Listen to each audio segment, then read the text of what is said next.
দেখবেন কুরবানির আগে পশুটার চোখ দিয়া পানিগুলা গড়ায় গড়ায় পড়তে থাকে।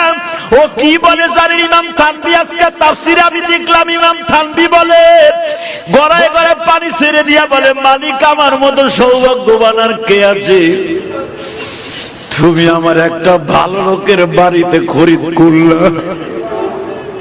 দেখবেন যে এই পশুগুলো কাঁদে, ওই মালিকের টাকার মধ্যে কোনো ভেজাল নাই।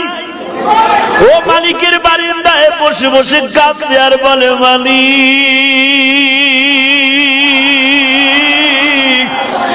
আমার ভাষা দুনিয়ার কেউ বুঝে না, তুমি বুঝাও। দেখবা কোরবানির একদিন আগে ওর মুখে কোনো খাবার দেয় না, যত দামি দামি খাবার দাও না কিন্তু খায় না। খোল ভুসি দাও খায় না, তাজা ঘাস দাও খায় না। এই জন্য বিশ্ব নবী বলে কোরবানির আগের থেকে তোমরা খাবার দিবা না, কারণ ওর দপ্তরে আল্লাহর সাথে একটা দোস্তি হয়ে যায়। ওর তখন খাবার দেওয়ার দরকার নাই, ওর খাবারগুলো খাওয়াইলে তুমি ধুইতে কষ্ট হবে। আমি নবী বললাম ওরে একদিন রাতের আগে থেকে খাবারটা বন্ধ করে দিও।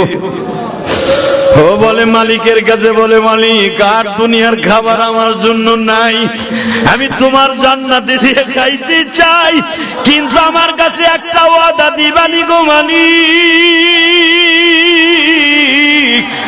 আমারে যেই টাকা দিয়ে তোমার এই পাগল কিনেছে, এই টাকার মধ্যে যদি ভেজাল থাকে ওর বিচার তোমার আদালতে দিলাম গো আল্লাহ। আর যদি ভেজাল না থাকে আমার পরে সওয়ার করাইয়া তুমি তারে জান্নাতে নিয়ে নিও। আল্লাহ বলবে না, তোর পরে সওয়ার করাইতে হবে না, আমি ওরে দুম্বার উপর সওয়ার করাবো। আল্লাহ